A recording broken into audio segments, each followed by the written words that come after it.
सदा विकर्मों से बचने के लिए, दुख अशांति से बचने के लिए और सदा सुख शांति और खुशी की अनुभूति के लिए महसूस करने के लिए हम सदा इस अभ्यास में प्रैक्टिकल रहें कि परमपिता परमात्मा जो मुझे श्रीमत देते हैं उसमें मैं आत्मा कर्णहार हूँ और उसी श्रीमत को जब मैं प्रैक्टिकल में अप्लाई करती हूँ तो मैं आत्मा करावनहार हूँ।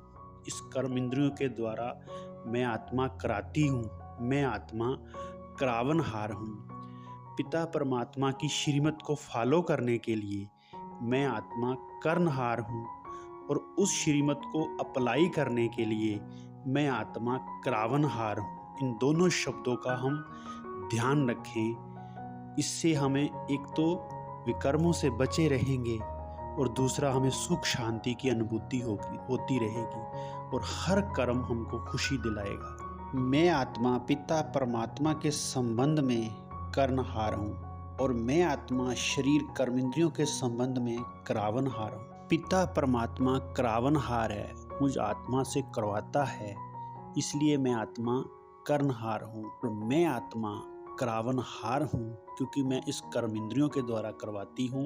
ये कर्म इंद्रियां कर्णहार है। कर्णहार अलग होता है, करावनहार अलग होता है।